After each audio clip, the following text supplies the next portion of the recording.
welcome to Jesus for Asia Now. I'm Natalie Wood, and I'd like to welcome you to the second part of a special show about Indonesia.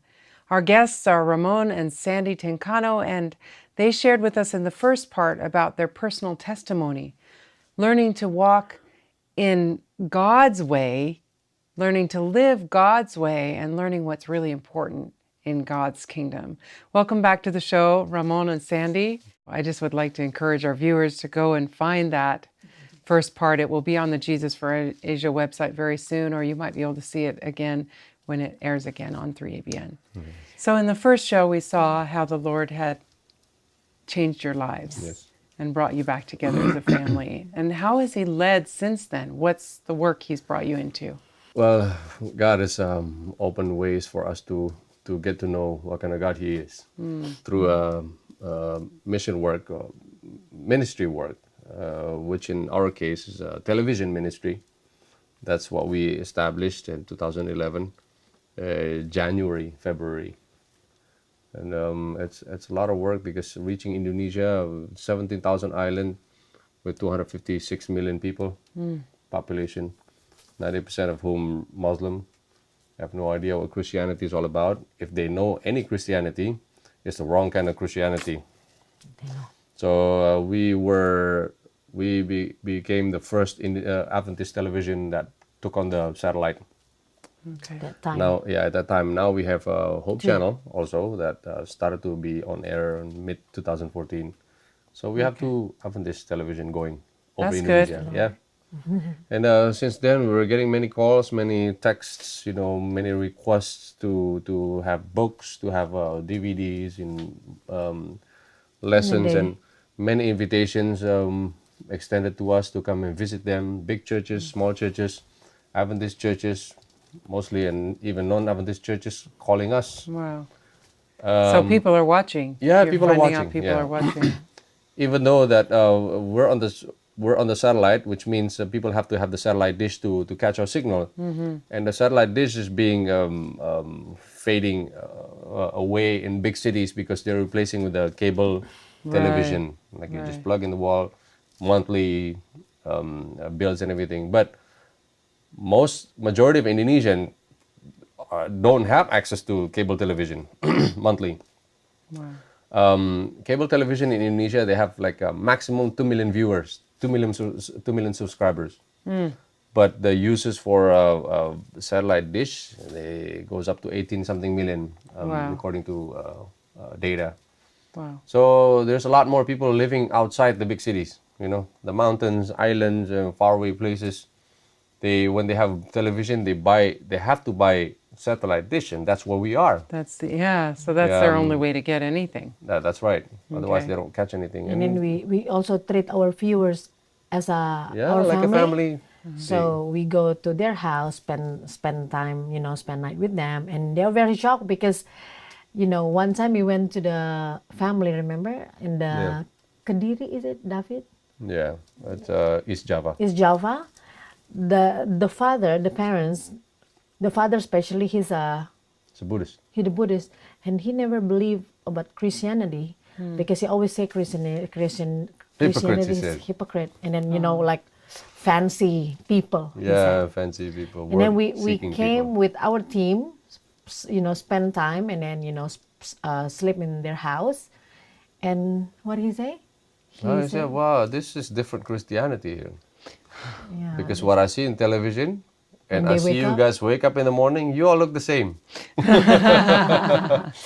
So he respects the value somehow, It doesn't mean that we look messy in the television, but... And then if our, our channel, something wrong, and then this just get shut off, and they're starting to calling us. Because they said like, we cannot live without watching your television. You have to do something. Without your music. Without your music, without all of the programs.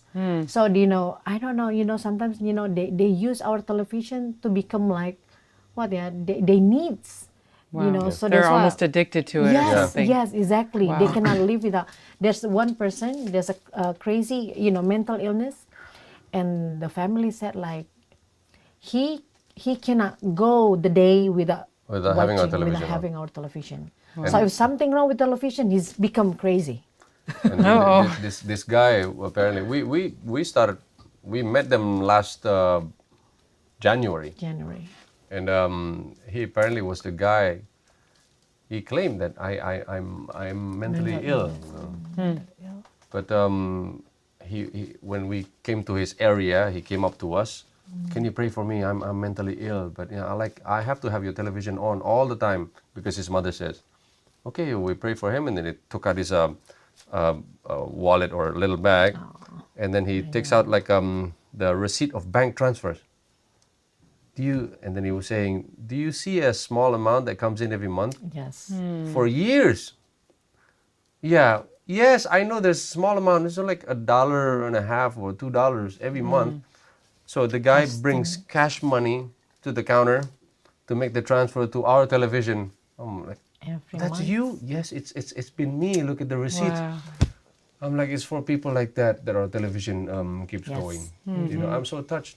Somebody we would not expect to support our television. So, and then there's another story of guy that came to us to our church. Oh, this guy started to watch our television in 2012.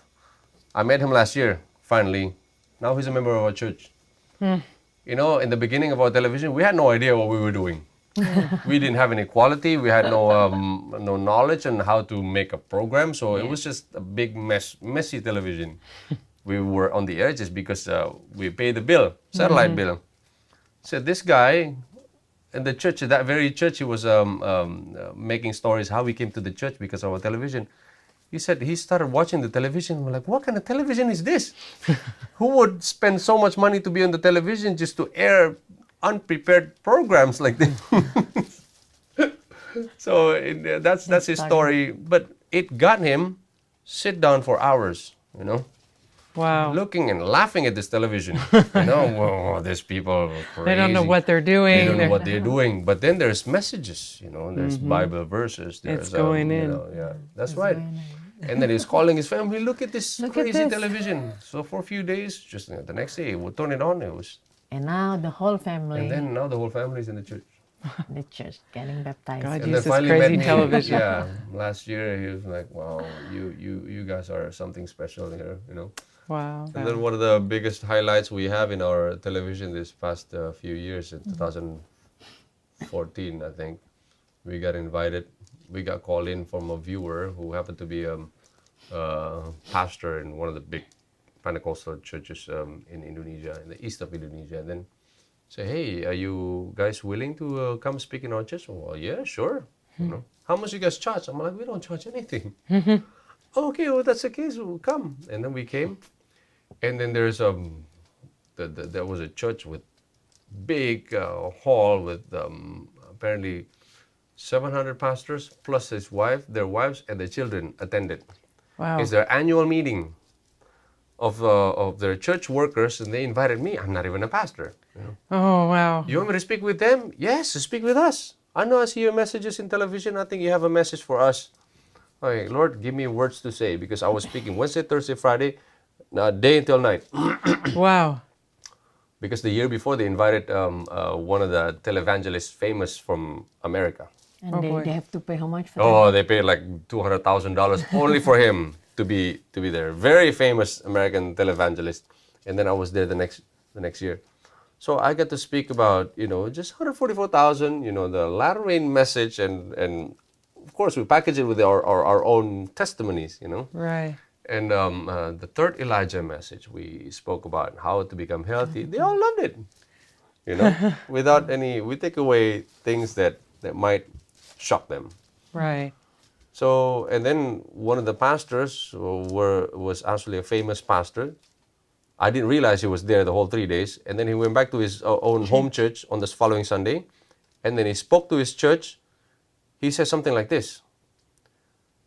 Brothers and sisters, if there's one group in this world that are going to be prepared for the second coming of God, do you know who that group is? You know who that church is? The church member were like, who? It's the Seventh-day Adventist Church. Whoa. I attended their meeting past 3 days. Amazing. So if there's any group that we need to learn from, it's going to be them. Wow. How do we know about this? Because one of the members actually started searching us. A lady and her family, the member were at where the pastor was speaking, looked us up, and then she actually happens to be the viewer. She became the church member in our church. Wow. And then the pastor said, no, it's okay. Go there on the Sabbath and then come back here on Sunday, teach us what they teach you. Until now, she's still doing it. Wow. And then there's another story, the Hindu or Buddhist girl. Oh. She has a dream. No, she said she wants to find the happiness, right? Yeah, she was praying to the she Buddha always statue. praying to the Buddha statue, and then he always ask, Buddha, show me the way to the happiness. Every day, he's very dedicated Buddhist.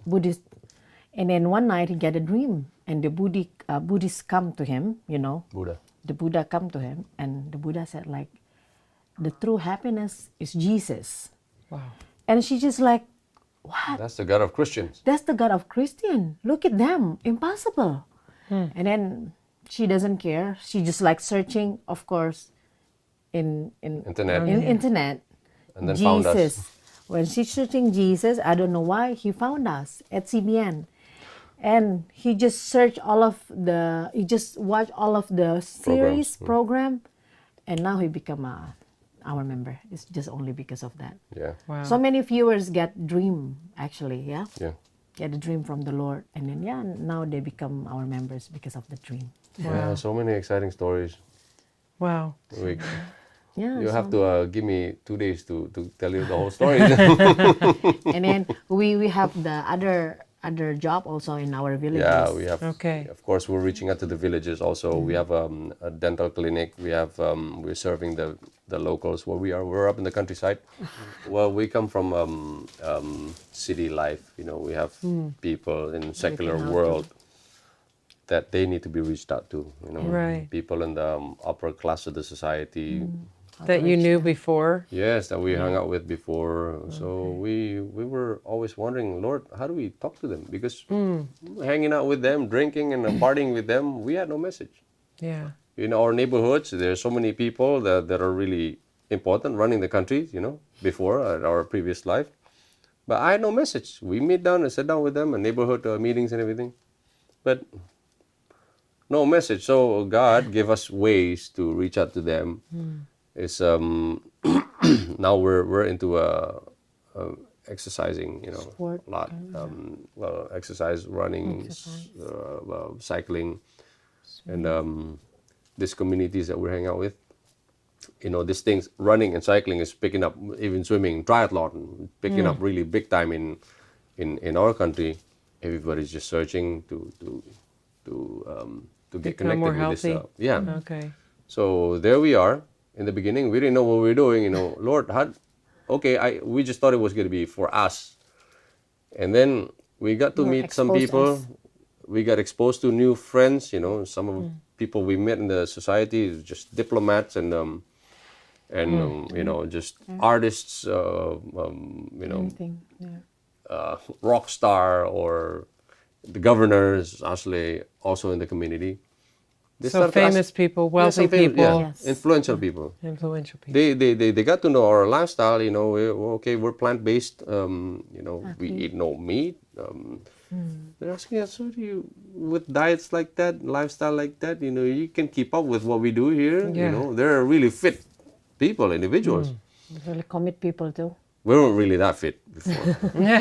We're okay now, but still far away from where we want to be. But it actually challenged us to keep up, to prove that the Lord's way of living is the best way to live. Yeah, the community we're meeting right now encouraged us to promote our lifestyle, our choices, our diet, the health message that we have so great. A new start. Okay. Concept. They love it. And Sandy has been chosen to become the leader, the chairperson for the one of the largest cycling community in Indonesia for women. And then from that, doors just opening. People are coming to see us, to see our work up in the village. The social, they call it social work we do. And they're asking us, why are you making these choices? Well, then doors are opening. Yeah. We're explaining them that, life is about serving other people, and then that's what God wants us to do. Children too. How to teach children, serving the community, and then also alongside health, of course. We even got invited to counsel marriage because of this, because we believe you got a message here. So we're asked to counsel somebody's marriages, children education, what to do in life. So things like that. And what to do with money too. Yeah, what to do with money. We've actually inspired some of the people maybe the key to happy life is a simpler life. Because they said like, oh, now I know why you're so happy. Yeah. Because they finally they know our previous life, the story. Now they know, they can see the true pictures, right? The happiness is when you share everything with others. They guessing. We not come to them and then try to explain everything. No, they just guessing to see our lifestyle, and they tell like what few them come to me and said like, yeah, you are a happy person because look at you. They're asking us, what do you make where you are? What do you make like a lifestyle center or like a retreat center or because our studio is up in the mountain. It's a nice weather, but so this is where people come and visit also.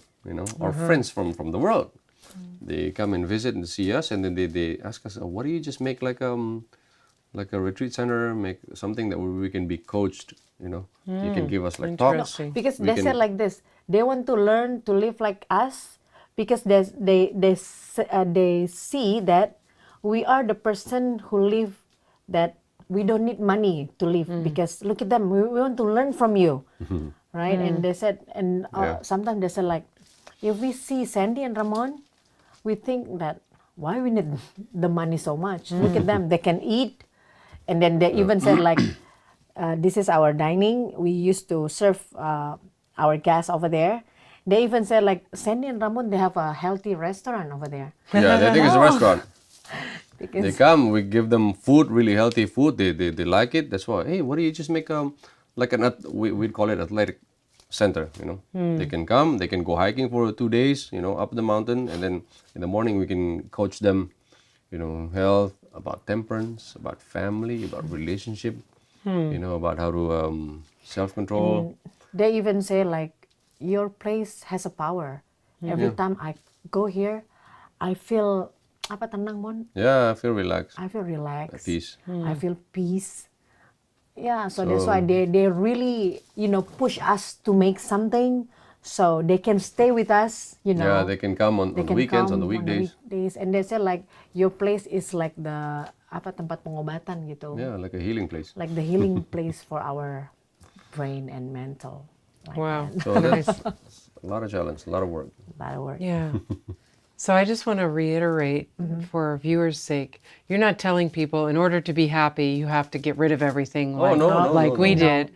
People are seeing that in spite of, and in your case, because of getting rid of everything, you're finding happiness. Yeah. But you always encourage people to get to know God Of for course. themselves. Of course. I think get to know the Matthew 13:44. It says, you go to the field and dig for treasure. And then automatically you're going to be able to sell. You're going to know. With joy. Yeah. Sell everything you have. Yeah. You don't reverse the process. Right. The treasure doesn't come because you're selling. Outward That's right. changes. Yeah. So because some people, they have the euphoria to go with the Lord. They just sell everything. After that, they stop. After that, they regret. Right. No, we don't want to give that sudden, euphoria. drastic decision. yes. Yeah, we don't want to give that euphoria. We want them to think clearly that this is the pilihan do apa? Choice. The choice that they're making. And then I remember that the first said like, harus dihitung-hitung tuh gimana? Well, you have to calculate exactly. Exactly. And then for me, that is really meaningful because some people just want to go with the Lord because the euphoria. And when they hit crisis, they're gone. Right. They're gone. And one thing certain is that our family got Restrengthen because of the journey that we're making together. Our children, Yeah. despite the fact that they grew up spoiled, they had no idea About what God is like. Now we're slowly, walking them. They're finding happy life this is our with us. This is our 3 children. No, yeah, This is our idea of picnic. Looks like fun. We don't go to Disneyland or anything, but this is our Disneyland. That's so good for them, though. Yeah. They don't buy toys; they make toys. They make toys. They make from. But they're learning that love from God, though. Of course, yeah. I mean, you were sharing a story of your son that gave his slippers to one of the ladies passing by because he saw the need and he was willing to just give what he had. Yes. And that's so valuable when And they they learn also- the value of others and that joy comes in service. Yes, that's right. And They also has the what we call bengkel, yeah, like a like what they like say, a shop for Like a to shop fix for bicycles for the bicycle. villagers' kids. and they fix the villages bicycle, and then sometimes they give them money, and The villagers give the them money. villagers give them money, but they just no, this is free. No, we just want to give you money, and they keep the money. So the money they said like we need to pay for the satellite. We need to contribute for the satellite. So they that is their work, and then nice. they put the money to us Yeah. to pay the satellite. And then another burden that we have is also for our church, because our church is missing out so much. We think we are finishing the work, but we're not. That's why we have the burden to reach out to young people. We'd like to. Our place is becoming like a retreat center for the young people. We have what we call Power Camp. We host the young teenagers up to like 23, 24. They come for a week. They go camping. They go help people. They go surf. Because before we go out to, our hands just not big enough to reach out to the villagers, to the work. We need to get the church people to get involved. Right. Now, this is actually the harder part, getting the young people to commit to do something. So that's we are bridging between the need on the front line and the workers that are still in the church. And then to the city also, urban, what we call urban mission. Yeah. So City mission. yeah, that is not our plan, but God give us the job, and I guess that this is what He wants, so we can cover everything in Indonesia. And then when people like, is it hard? Yes, it's really hard. It's really, really hard, because sometimes I wish that we have like 48 hours, so we don't need to sleep, because the workers inside the mission field is not. There's not very many. There's not enough. very many, because we need the workers who have the burdens. We need the workers who wants to do everything to go, to go a long way. Yeah. Now we also need a center of influence to be installed in Jakarta, because every Sunday we go riding. This is just about maybe this is not even half of the women that you in the community that you lead, but we go cycling every Sunday. The men follow along too. So every after we ride, we would stop and they would ask us, look, what do we drink after we exercise? What food do we eat? So we give them like a coaching, health clinic. While they're relaxing, they want to eat something, they want to have juice therapy, everything. We always meet up after cycling to share. The funny thing But we is, don't have a place in Jakarta big enough for that. when we eat, we hook up with them, we eat, they're just watching us, and they see like, oh, Sandy and Ramon, they eat broccoli, so they take the broccoli. Sandy and Ramon, they eat spinach. So that's why these people are very ready. They just keep asking me like, Sandy, why don't you open the shop? Why don't you bring, the car, the trunk? So inside the trunk, you can sell like healthy food for us, and then you can give us smoothies, everything. Why don't you do that? But I believe that, we need to use faith for that, to cover everything. That is the burdens, we wish. I said to Ramon, we wish we can do anything, but Right. the There's work's not so a lot of you, Yeah, and you need help. that's right. Yes. And the yes. resources limited. I guess everywhere also same. Right. Yeah. Right. Yeah. And that's one thing that many times here in North America, we haven't seen that for ourselves. We haven't gone to these countries, and so we don't know that there's so much work to be done still in Indonesia.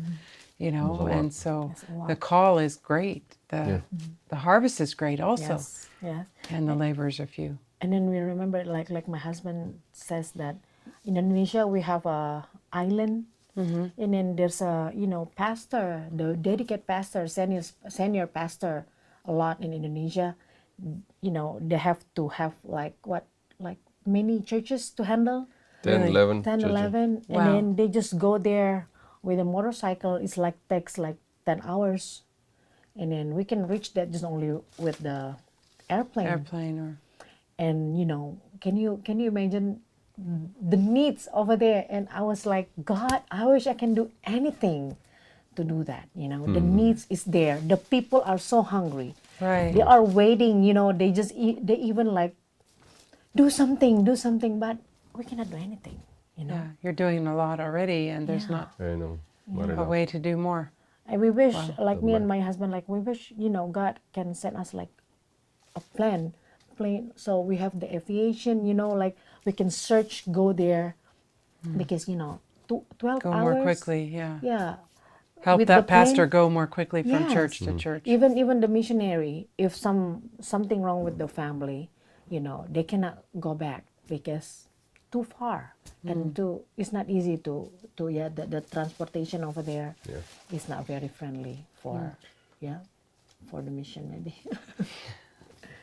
So that is the burden. Yeah. Well, we really appreciate you coming Thank you. today and joining us and sharing what God has been doing. Our pleasure. I know there are a lot more stories. Yes. Maybe next time Sure. we can share more stories. Sure. What a powerful testimony of how God has taken people that were very wealthy in the world's goods and has given them a wealth in service, a joy in surrender that just comes right out of them. And He's leading them into more and more service toward the wealthy people as well as the poor people in Indonesia. And He's sending them to share with people like us the stories of what He's doing in their lives and through their lives. And this ministry, especially to the wealthy people, is very unusual. And it's something that we're not necessarily comfortable with unless we've grown up with it or we've been in that life. And if you would like to be a part of this ministry in Indonesia, please send your tax-deductible love gift to Jesus for Asia, P.O. Box 1221, Collegedale, Tennessee, 37315. Call us at 423-413-7321 or visit our website at jesusforasia.org. May God richly bless you until we see you again next week on Jesus for Asia Now.